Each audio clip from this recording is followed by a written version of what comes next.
नरक चतुर्दशी संबंधित एक कथा भागवत पुराणात सांगितलेली आहे. नरकासुराची माता भूमिदेवी, या भूमिदेवीचा मुलगा म्हणून याला भौमासूर असेही म्हणतात. या भौमासुराला आईकडून वैष्णवास्त्र मिळाले होते, म्हणून हा खूप बलाढ्य झाला होता. गर्वाने त्याने लोकांनाच नव्हे तर देवांनाही त्रास द्यायला सुरुवात केली. एका उन्मत्त भौमासुराने वरुणाचे छत्र, इंद्राचे अमर पर्वतावरील मणिसंज्ञक स्थान आणि इंद्रमाता अदिती हिची कुंडले पळवली होती. याचबरोबर या नरकासुराने वेगवेगळ्या राजांच्या 16,000 तरुण कन्या पळवून नेऊन आपल्या बंदिवासात ठेवल्या होत्या. नरकासुराच्या अत्याचाराला सर्व लोक अक्षरशः कंटाळले होते. त्यामुळे इंद्राने श्रीकृष्णाची प्रार्थना केली आणि नरकासुराकडून या सर्वांची मुक्तता करण्याविषयी श्रीकृष्णाला सांगितले. श्रीकृष्णाला हे कळताच श्रीकृष्ण गरुडावर बसून सत्यभामेबरोबर नरकासुराच्या प्रागज्योतिष नगरात गेला. प्रागज्योतिष नगरीत बळकट किल्ले, शस्त्रास्त्रांचे कोट, पाण्याने, अग्नीने आणि वायूने भरलेले खंदक असा कडेकोट बंदोबस्त होता. याशिवाय अगोदर मूळ राक्षसाच्या भयंकर बळकट बंदोबस्ताचा पाश सभोवार होता. श्रीकृष्णाने आपल्या गदेच्या साहाय्याने पर्वताचे पीठ केले. बाणांच्या साहाय्याने शस्त्रास्त्रांचे कोट मोडून टाकले. सुदर्शन चक्राच्या साहाय्याने अग्नी, पाणी, विषारी वायू यांचे खंदक भेदून टाकले आणि प्रथम तलवारीने मूळ राक्षसाला ठार मारले. त्याचा 5 जन्य शंख वाजविला. त्यानंतर त्याने नरकासुराच्या नगरीत प्रवेश केला. प्रथम श्रीकृष्णाने नरकासुराच्या सैन्यांना छिन्न विछिन्न केले. गरुडाने सुद्धा आपल्या पंखाने, चोचीने सैनिकांना व्याकुळ करून सोडले, त्यांना जखमी केले. नरकासुर आणि श्रीकृष्ण यांचे युद्ध सुरू झाल्यावर श्रीकृष्णाने आपल्या सुदर्शन चक्राने नरकासुरावर प्रहार केला आणि त्याचे मस्तक उडवून टाकले. नरकासुर मृत झालेला पाहिल्यावर त्याची आई पृथ्वीमाता भूमिदेवी पुढे आली. तिने श्रीकृष्णाला नमस्कार केला आणि रत्नांनी चमकणारी 2 कुंडले, वैजयंतीमाला, वरुणाचे छत्र, महारत्न या सर्व गोष्टी कृष्णाला अर्पण केल्या. याचवेळी भूमिमातेने कृष्णाला नमस्कार करून त्याची प्रार्थना केली की नरकासुराचा भगदत्त नावाचा मुलगा आहे, त्याला तू सांभाळ. श्रीकृष्णाने त्याचे रक्षण केले. त्यानंतर नरकासुराच्या वाड्यात शिरून 16,000 राजकन्यांना बंदिवासातून सोडवून द्वारकेला पाठविले. त्याचबरोबर नरकासुराची विपुल संपत्ती, रथ, घोडे, सैन्य, धनधान्य, सोनेनाणी सर्व काही द्वारकेला पाठविले आणि सत्यभामेसह इंद्राच्या मंदिरामध्ये जाऊन त्याने इंद्राच्या आईची कुंडले परत दिली. युद्ध जिंकल्याबद्दल इंद्राने श्रीकृष्णाचा आणि सत्यभामेचा सत्कारही केला. श्रीकृष्णाने नरकासुराला ज्या दिवशी मारले तो दिवस अश्विन कृष्ण चतुर्दशीचा होता. नरकासुराने आपली शेवटची इच्छा श्रीकृष्णाजवळ सांगितली आणि प्रार्थना केली. मरताना नरकासुराने कृष्णाकडे वर मागितला. आजच्या तिथीला जो मंगल स्नान करील त्याला नरकाची पीडा होऊ नये आणि या दिवशी लोकांना दिवे लावून विजयोत्सव साजरा करावा. श्रीकृष्णाने त्याच्या दोन्ही मागण्या मान्य केल्या. त्यामुळेच अश्विनवद्य चतुर्दशी ही नरक चतुर्दशी मानली जाऊ लागली आणि लोक त्या दिवशी सूर्योदयापूर्वी अभ्यंग स्नान करू लागले. चतुर्दशीच्या पहाटे नरकासुरास ठार मारून त्याच्या रक्ताचा टिळा कपाळास लावून श्रीकृष्ण घरी येताच माताने त्याला आलिंगन दिले. स्त्रियांनी दिवे ओवाळून आनंद व्यक्त केला. लोकांनी दुःख, अन्याय, वेदना, अज्ञान, अंधार यांच्यापासून मुक्तता मिळवली म्हणून हा दिवस दिवे लावून आनंदोत्सव म्हणून साजरा केला जातो. आत्ताच्या काळातही अज्ञान, रोग, दारिद्र्य, भ्रष्टाचार यांच्यापासून मुक्तता मिळवण्यासाठी सर्वांनीच भगवान श्रीकृष्णासारखा दुष्ट प्रवृत्तीचा नाश करायला हवा. तरच खऱ्या अर्थाने दीपोत्सव साजरा केल्याचा आनंद मिळेल.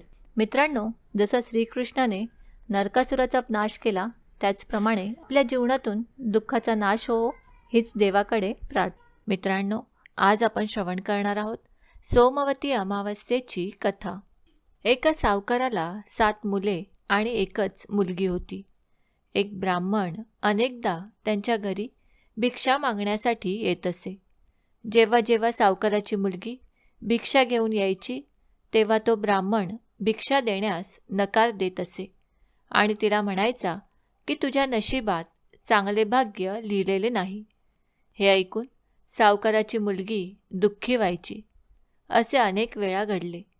मग एके दिवशी सावकाराच्या मुलीने तिच्या आईला सगळा प्रकार सांगितला. एक ब्राह्मण कसा भिक्षा मागायला येतो आणि तिच्याकडून भिक्षा घेण्यास नकार देतो. सावकाराच्या बायकोने तिच्या मुलीला सांगितले की पुढच्या वेळी भिकारी येईल तेव्हा मला सांग. एके दिवशी भिकारी दारात आला. तेव्हा सावकाराची बायको दाराच्या मागे लपून सर्व काही ऐकत होती. नेहमीप्रमाणेच घडले. भिकाऱ्याने भिक्षा घेण्यास नकार दिला आणि सांगितले की तुझ्या नशिबात विधवा होण्याचे लिहिले आहे, सौभाग्य प्राप्ती नाही. हे ऐकून सावकाराची बायको दारातून बाहेर आली आणि भिकाऱ्याला म्हणू लागली की आम्ही भिक्षा देतो, वरून तू आम्हाला एक अशुभ गोष्ट सांगत आहेस. ब्राह्मण म्हणाला की मी जे बोलतो ते खरे आहे.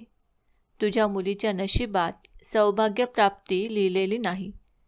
जेव्हा तुमची मुलगी लग्नाच्या वेळी सप्तपदी घेत असेल त्याचवेळी एक साप येईल आणि तिच्या पतीला चावेल आणि ती विधवा होईल. ब्राह्मणाचे बोलणे ऐकून सावकाराची बायको दुःखी झाली, पण नंतर ती ब्राह्मणाला म्हणाली की ती विधवा होणार हे तुला माहीत असेल तर तिच्या सौभाग्याचे रक्षण कसे होईल हेही सांगा. सावकाराच्या बायकोने हे विचारल्यावर ब्राह्मण म्हणाला की इथून खूप दूर एक गाव आहे. तिथे सोना धोबी राहते. ती प्रत्येक सोमवती अमावस्येला उपवास करते, त्यामुळे तिचे सौभाग्य दृढ आहे. तिने येऊन तिचे सौभाग्य तुमच्या मुलीला दिले तर ती विधवा नाही होणार. ब्राह्मणाचे म्हणणे ऐकून सावकाराच्या पत्नीने ब्राह्मणाचे आभार मानले आणि ती सोनाधोबिणीच्या शोधात निघाली. एके दिवशी भरपूर उन्हामुळे ती पिंपळाच्या सावलीत विश्रांती घेत होती.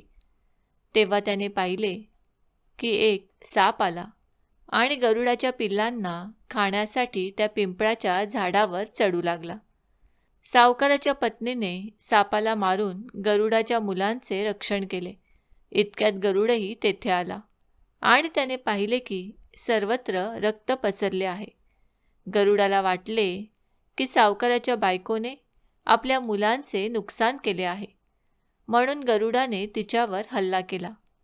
पण सावकाराच्या पत्नीने त्याला थांबवले आणि सांगितले की तिने मुलांचे रक्षण केले आहे.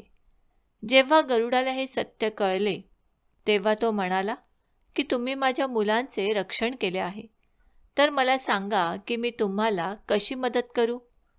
तेव्हा सावकाराच्या पत्नीने गरुडाला सांगितले की ती सोना या धोबिणीच्या शोधात निघाली आहे. ती कुठे राहते हे सांगितले तर खूप उपकार होतील. गरुड सावकाराला सोना धोबिणीच्या गावी घेऊन गेला. सोना धोबिण यांना 7 मुले आणि सुना होत्या, पण घरातील कामावरून सुनांमध्ये भांडण व्हायचे. सावकाराच्या पत्नीला यावर उपाय सुचला आणि रोज रात्री सगळे झोपले की ती गुपचूप सोना धोबिणीच्या घरी जायची आणि घरातील कामे करून निघून जायची. असे बरेच दिवस चालले असताना एके दिवशी सोना धोबीन लपून बसून सर्व काही पाहिले. सावकाराची पत्नी निघून जाऊ लागली तेव्हा धोबिणीने तिला पकडले आणि विचारले की तू कोण आहेस आणि तू अशी घरची कामे करून का निघून जातेस. सावकाराची पत्नी म्हणाली की मी सर्व काही सांगेन, पण आधी वचन दे की सर्व सत्य जाणून घेऊन तू मला मदत करशील. सोना धोबिणीने सावकाराच्या पत्नीला वचन दिले. सावकाराच्या पत्नीने घडलेला सगळा प्रकार सोना धोबिणीला सांगितला आणि तिला सोबत यायला सांगितले. सोना धोबीण सावकाराच्या घरी गेली आणि तिच्या सुनेला म्हणाली की मी परत येईपर्यंत तुमचे सासरे मरून जातील, मात्र त्यांचे शरीर तेलात बुडवून ठेवा, अंतिम संस्कार करू नका. सोना धोबीण सावकाराच्या घरी आला आणि सावकाराच्या मुलीचे लग्न सुरू असताना फेऱ्यांमध्ये एक साप आला. सोना धोबिणीने त्या सापासमोर दूध ठेवले आणि तो साप दूध पिऊ लागला. धोबिणीने त्याला मारले. यानंतर सोना धोबीण म्हणाली, मी आजवर जे काही सोमवती अमावस्या व्रत केले त्याचे पुण्यफळ मी सावकाराच्या मुलीला देते. यानंतर सावकाराच्या मुलीचे सौभाग्य कायम टिकून राहिले. यानंतर सोना धोबीण आपल्या गावी परत जाऊ लागली. वाटेत जाताना मग एके दिवशी सोमवती अमावस्या आली. धोबीण यांनी या दिवशी उपवास केला आणि पिंपळाची पूजा केली, कथा वाचली. दरम्यान सोना धोबीण यांच्या पतीचा मृत्यू झाला होता. घरी आल्यावर तिने सोमवती अमावस्येचे पुण्य पतीला दिले. यामुळे तिचा मृत पती पुन्हा जिवंत झाला.